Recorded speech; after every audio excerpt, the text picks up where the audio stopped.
Hi, welcome to another edition of the DJ Roscoe Sports Show for this thirsty Thursday, November 7th, 2024. Coming live to Palatial State in my black trolley. My son's again in our weekly Thursday speech class at the home of the reigning Division III national champions for college baseball, the Misericordia University Cougars. Go Cougars. And very happy with you once again. A lot of great stuff to talk about. We got NBA in full swing, some great action going on there. Golden State's red hot. They just knocked off the defending champion Boston Celtics in a rematch of the 2022 NBA Finals. That was a great matchup last night. And Stephen Curry was shooting out of his mind again, as always. The ageless wonder. LeBron and the Lakers. Without Anthony Davis, Lakers lost last night. LeBron, though, still aging like fine wine, scored 39 points. So basketball's been exciting. College basketball's back. So hallelujah, hallelujah. A lot of college basketball has been back. Syracuse got back in action. They barely beat Lemoyne in a battle of the Syracuse area, but so that was a little close. Jerry McNamara is coaching, head basketball coach for the first time ever at Siena College. So there's a lot of fun things to check out. I'll be covering a Penn State Scranton basketball game tomorrow night in Dunmore, so I'll be check that out, and I'll write an article. I have a few articles and game recaps on the Penn State Scranton Athletics webpage. So very excited that college basketball season is upon us. Before you know it, it's going to be March Madness, and it's going to be really cool getting all the brackets. And we talked about NBA, that's been going well. And the Knicks, they lost last night, but overall, I'm still excited for that team. Karl Anthony Towns really looks like he's going to be a big-time addition to go with Jalen Brunson and the rest of the Knicks squad. And then NHL, Sidney Crosby's closing in on 600 career goals. He's only 3 away at 597. And he early in the year got his 1600th point, which is only 10th player to ever do that. Alex Ovechkin for the Capitals, the other ageless wonder in hockey, well, around the same time as Crosby came into the league. He's creeping ever so closely to defeat Wayne Gretzky's all-time goal scoring record of 894 goals. So he's very close to breaking that. So that might happen this season. So very excited to check that out. And the baby Penguins, and then Malkin also had, I think, his 500th career goal recently. Baby Penguins, check them out. They won last night 2-1 in a Wednesday home matinee, actually a home night game. Penguins won 2-1. They play the Rochester Americans Saturday night, 6:05 at Mohegan Sun Arena at Casey Plaza in Wilkes-Barre in the WB. So check out Baby Penguins and Tux going waddle, waddle, waddle, hockey action. Maybe we'll go to the game on Saturday night, have some family in. So hockey's been fun and exciting, and check out and support the Baby Penguins. I said NBA basketball doing well. Baseball still reeling from the Yankees lost in the World Series. They are keeping Garrett Cole, so hallelujah, hallelujah. Just wish he would have covered first base, or Anthony Rizzo would have stepped on first base and then didn't blow the 5-run lead with all the errors, which cost them when they could have at least gotten the Game 6 World Series in November 1st, and who knows what would have happened. But I digress. I'm still bitter about that. They fell apart with all those errors, and Aaron Judge dropped a fly ball, all that horribleness. But the Dodgers are the World Series champions. Congrats to them. Shohei Ohtani, shoulder must have been a problem because he had a tore labrum in his shoulder where he got hurt, stealing a second base in Game 2 of the World Series. He got surgery, but he should be ready for spring training for opening day. So Ohtani should be okay. Yankees are keeping Garrett Cole, as I said. He first opted out, then was going to say, give me one more year for $36 million to add to what was 4 years, $144 million left on his contract that he signed before the 2020 season, so it'd be 5 years left. He then had decided at the deadline, which was Monday at 5, to stay on his original contract, 4 years, $144 million. Maybe at some point they'll extend him another year. But Garrett Cole will at least be a Yankee for 4 more years, decides to opt back in. Cody Bellinger will be with the Cubs for at least 1 more year. Blake Snell, though, he opted out with the Giants, and he hopefully will get a long-term deal. Wasn't able to get a long-term deal last whole season, but did pretty well when he was healthy and got a no-hitter last year. Finally was able to pitch a little bit deeper into games. So Blake Snell's a free agent. Of course, the Juan Soto sweepstakes is fully upon us. At least 7 teams have reached out, including the Tampa Bay Rays, which seems mind-blowing. They don't even know where they could be playing their home games this year, if they'll be even able to play in Tampa, or if they have to play in the Yankees spring training facility in Single A. Because of the roof collapsed with the hurricane. But the Rays are supposedly in there, the Red Sox, the Cubs, the Nationals, if you'd go back there, we won a World Series in 2019 as a kid. Yankees, Mets, might be the battle of New York. Yankees and Mets battling for his services, and giving him who's going to give him the most money. Just turned 26 years old. Love to see the Yankees keep Juan Soto. Be kind of bittersweet because I like the Mets, but if the Mets end up getting him, he stays in New York. And then And then even the Dodgers, World Series champion Dodgers, the rich get richer. They might try to get him. Maybe they'll get him defer most of his contract. He'll get paid later in life, just like Ohtani's getting with the $2 million a year, and eventually it'll be $700 million. So the Juan Soto sweepstakes is fully upon us for free agency. We'll see where he goes. I still would like to see him go to the Yankees, but I'm afraid he's going to go to the highest bidder and maybe go to the Mets. With Steve Cohen be able to give the most money and he can overpay. Right now, that's my prediction, but I'd love the Yankees to keep him. The Yankees have checked in on Pete Alonso. I'd love the Mets to keep Pete Alonso. The Yankees, maybe as plan B, if they can't get Juan Soto, might steal Pete Alonso from the Mets. So they need to upgrade at first base. It looks like Anthony Rizzo's gone. They declined his player option. So it's going to be interesting. Spring training still a few months off. Regular season playoffs just ended. Dodgers are the World Series champions, but free agency, trades, signings, it's gonna move quickly. Hot stove. Sometimes it moves slow, but I think at times it's gonna move quick, especially if Juan Soto move happens. Then I think things start to really move, and as we get closer to the winter meetings and off season. Kyle Hendricks did sign with the LA Angels. So he was the last remaining member of the Cubs 2016 team that broke the 108-year curse of the Billy Goat World Series. He's on the Angels for 1 year, I think $11 million. And the Angels also traded for Jorge Soler, who was the World Series MVP in 2021 with the Braves. Came back to the Braves this year after they had their injuries. Ronald Acuna Jr., he's on the Angels. So the Angels are making moves early on. They got Jorge Soler, who's a solid hitter and overall player, and they got Kyle Hendricks, who is like a Greg Maddux type who, spot the ball when he's doing well and doesn't throw it very hard but can be very effective. So baseball offseason definitely upon us with wheeling and dealing. Basketball, hockey, college football. Penn State unfortunately lost their big-time matchup against Ohio State 20-13. Got off to a great start, up 10-0 with the pick six. At home, the crowd was getting pumped. I wish it still was a nighttime primetime game like it is this week, but they ended up losing. They lost 20-13, couldn't score at the goal line. Ohio State still has their number. James Franklin has only beaten them one time. He's, I think, 1-10 in his 11 years at Penn State against Ohio State. But as much people would be nasty and they're trying to scream fire him and say nasty things while he's walking with his teenage daughter through the tunnel at the end of the game, which is uncalled for them to act like that. They, with the first release of the expanded 12-team playoff rankings, if the season ended today, it'd be Northeast Pennsylvania would their minds would be blown, because they're pretty much the two most popular teams in college football, and they're my two favorite teams in college football. The matchup would be Notre Dame, and the first round would be at the team with the better record home site, their stadium. Be Notre Dame at Penn State, and it'd be amazing. It'd be a great matchup. Notre Dame at Penn State if they win out. I can't wait to see that. I'd love to see that being a first-round playoff matchup in this expanded 12-team field, and the teams with the higher seeds get the first-round bye. Anyway, Penn State will have a whiteout this Saturday. I wish it was last Saturday against Ohio State, against Washington, which is not as great as they were last year when they made the national championship game. They should really be able to beat Washington. 8 p.m. Peacock only. Whiteout primetime game, Penn State versus Washington, University of Washington, this Saturday, and also Florida State, who's been stinking up this year. They will travel to South Bend and take on Notre Dame, and Notre Dame should be able to easily wipe the floor with them. And so both Penn State and Notre Dame should be able to win both their games this week. And if they win out, they might be playing each other in college football playoffs. So I'm very excited about that. So college football, college basketball, baseball, hot stove, NHL, NBA, basketball, great stuff. And Bill Burr will be hosting Saturday Night Live this Saturday night. It should be a must-see show. First post-election, after the heated presidential election, and at least whether you love it or not, and Donald Trump is the 47th president of the United States. He'll be president once again. I know a lot of people are disappointed. I'm disappointed as well. But let's hope that we can unite and bond together. We are more alike than we are different, and we could try to be kinder to each other and make sure that these next 4 years will be a good experience, and that we'll be ready for anything, but hopefully that our country will be better and stronger and more unified than ever. It's hard to imagine that will happen, but I'm hoping for the best, staying optimistic. But yeah, President Trump is president. We're going to be president once again. He defeated Kamala Harris. I know a lot of people are disappointed, and a lot of people are thrilled and excited. So, to whatever it is, if you're sad, it's not let's keep our heads up. Things will get better. If you're happy, you have a right to be happy. Enjoy. Just don't gloat too much and be nasty to people. Let's be kind to each other. Let's think how Mr. Rogers would act. Let's be kind and mature. But Bill Burr will be hosting Saturday Night Live. Funny, hilarious comedian.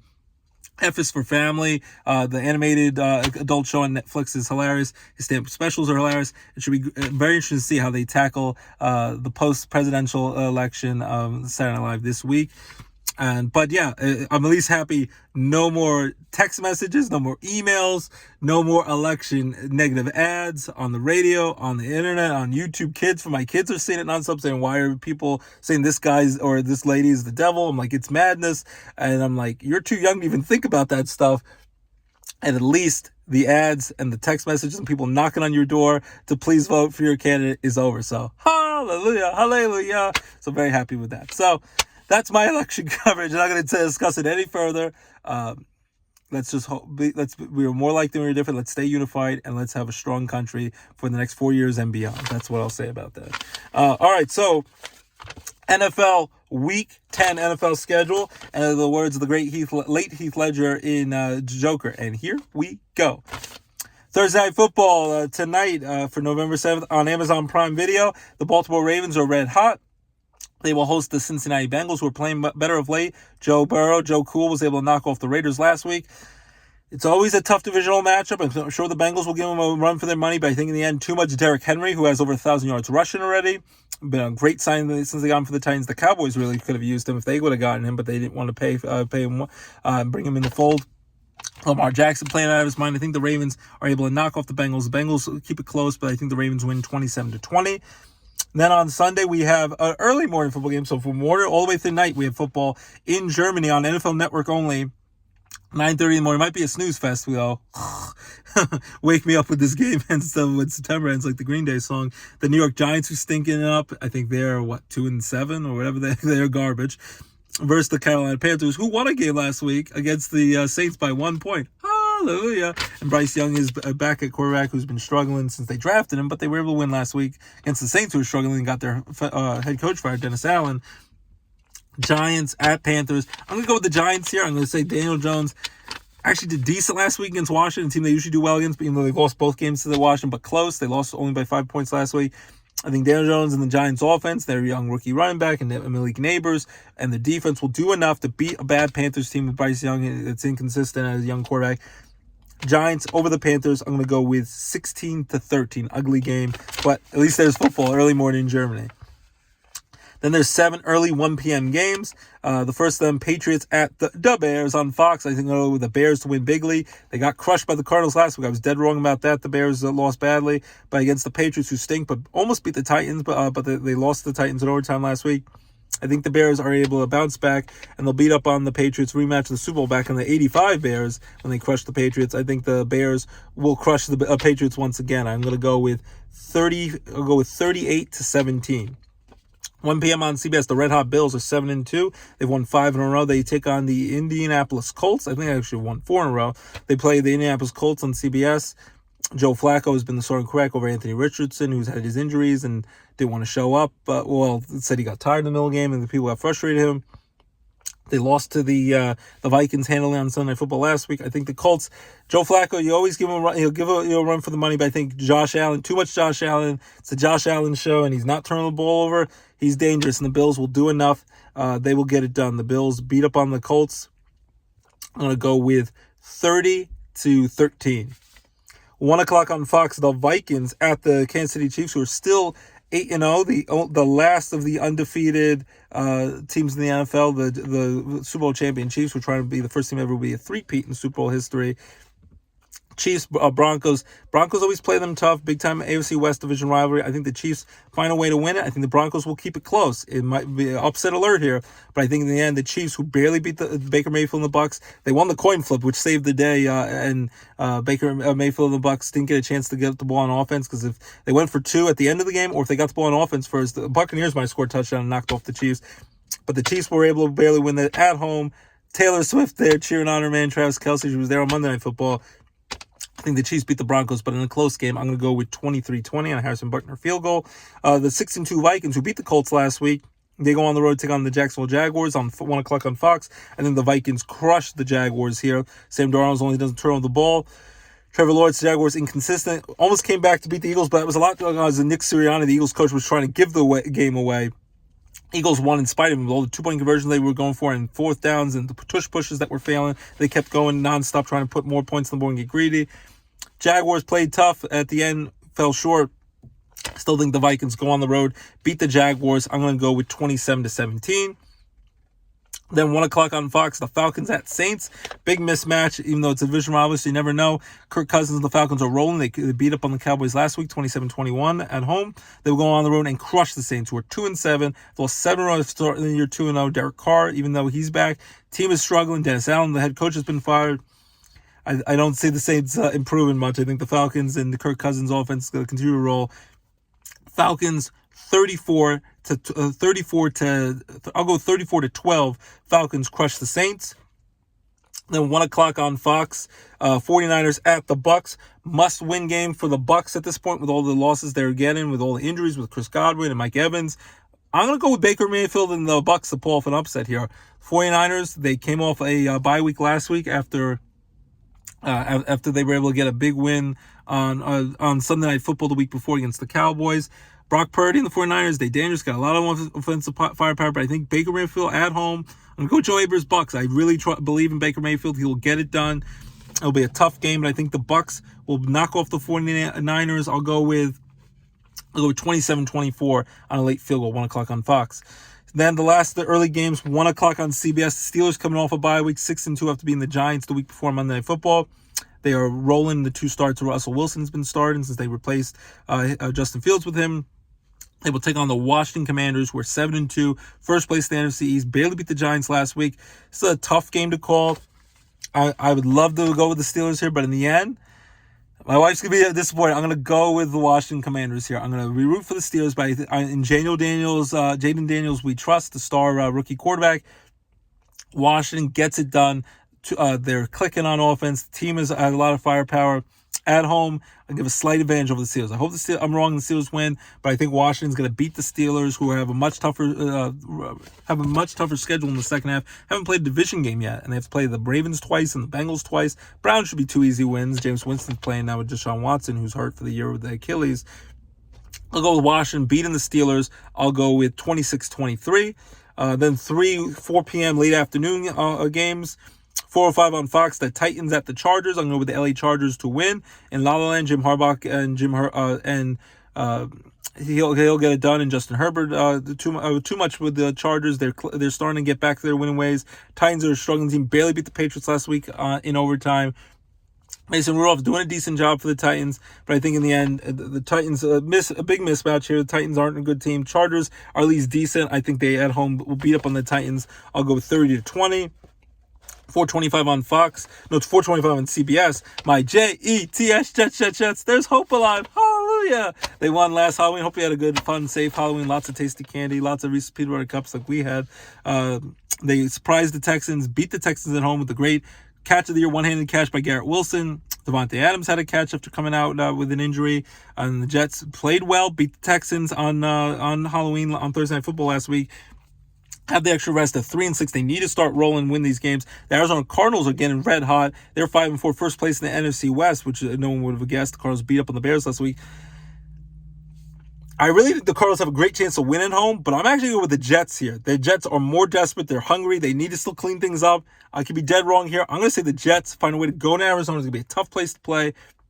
They got to beat the Cardinals, Aaron Rodgers, and the offense to continue to click, and they hopefully stop with all the nonsense penalties. I'm going to go with the Jets to beat the Cardinals here. I'll go with 27-24. Jets late field goal. Now that Greg Zuerlein's been shoved away with all the missed field goals. Jets beat the Cardinals 27-24 to keep their slim playoff hopes alive, and we go to 4-6. Mike Williams, they traded away from the Jets to the Steelers, so that's interesting at the trade deadline on Tuesday. Then 4:25 on CBS, the Eagles at the Cowboys. Cowboys showing at 3-5. Eagles 6-2. I'm gonna go with the Eagles here, especially because Dak Prescott is gonna be out for at least a couple of weeks. It looks like with the hamstring issue. If the Cowboys were healthy, I would go with the Cowboys here. They're hungry. They're at home. They're desperate, really desperate for a win because they're struggling. If they lose this, will be 3-6. And there's a good chance Jerry Jones maybe won't even wait to the end of the year to fire Mike McCarthy. Maybe Bill Belichick will come in either this year or next season. He's a lame duck coach if they continue to lose like this. And Skip Bayless will be freaking out, and I'll be laughing, the big Cowboy fan. But with all the injuries, especially to the quarterback, I know Cooper Rush does a decent job. Give the Cowboys a fighter chance at home. But I think the Eagles, hopefully Nick Sirianni doesn't make some of the stupid calls he did last week that almost cost the Eagles a loss. And then the game, and what was it? Saquon Barkley was amazing, jumping over the guy backwards. And Jalen Hurts playing better. I'm going to go with the Eagles to beat the Cowboys. Closer than people think. I'm going to go with 26-20. Eagles beat the Cowboys by 6. Then Sunday Night Football, 8:20 on NBC. The 7-1 Lions are rolling. Dan Campbell and Jared Goff's Lions. They just beat up on the Packers last week. They will take on the Texans, who are 6-3 coming off the Jets lost on Halloween. I'm going to go with the Lions here. I think they continue to roll. They can go on the road and beat Houston. I think they can win anywhere. They might be even better than the Chiefs, who are undefeated. Lions might, at the moment, I think are the best team in football. The Chiefs have won a lot of close games, barely. I'm going to go with Lions to beat on the Texans, who have no Stephon Diggs, and they're banged up. Nico Collins still banged up, and CJ Stroud's going to be tough for him, even though he's a heck of a quarterback. Lions over the Texans, 34-24. Then on Veterans Day, salute to all our veterans, and let's keep our minds on all the hard work and sacrifices they've made along the way. This Monday is Veterans Day, November 11th, 8:15 p.m. on ESPN. Dolphins at the LA Rams. The Rams are red hot. Have won a bunch of games in a row. One-handed touchdown catch in overtime to beat the Seahawks last week. Matt Stafford doing well. Pua, got ejected last week. Him and Cooper Kupp are staying healthy, and the Rams are back in it, 4-4, and they're alive. And Sean McVay has that team rolling. But I'm going to go with the Dolphins actually to pull off an upset because Tua is healthy. If he can keep healthy and not get more concussions, and it's a big if. They barely have lost the Cardinals week 4 by 1 point. They barely lost the Bills last week. Gave them a run for their money before the 61-yard field goal by Tyler Bass to save the game for the Bills. I think there'll be another close game. This time, I'll say the Dolphins finally get up to Schneider, even though they're not a good team, and they'll find a way to beat the Rams in LA in a close game, 30-27, and they win on a last-second field goal by the Dolphins. So, again, my picks for week 10 are going to be Ravens over the Bengals, Giants over the Panthers in Germany, Bears over the Patriots, Bills over the Colts, Vikings over the Jaguars, Chiefs over the Broncos, Falcons over the Saints, Bucks over the 49ers, Washington over the Steelers, Chargers over the Titans, Jets over the Cardinals, Eagles over the Cowboys, and then we'll have Lions over the Texans and Dolphins over the Rams in an upset. 4 teams have bye weeks. They're off. The Browns are off. The Packers are off. The Raiders are off. And the Seahawks are off. So those are my Week 10 NFL picks. Be down, be square. Think coming the more. This is not the Duma. And things of that nature. Hasta la vista, baby. And have a great day. Keep it locked. DJ Roscoe Sports Show. Your home for all your favorite sports and entertainment talk right here on DJ Roscoe Sports Show. And never gonna give you up. Never gonna let you down. Rick Roll. Never gonna run around and desert you. Never make you cry. Never say goodbye. Never tell a lie and hurt you. Never give you up. Never give you up. Bye-bye. Keep it locked. DJ Roscoe Sports Show. Your home for your favorite sports and entertainment talk right here. Bye-bye.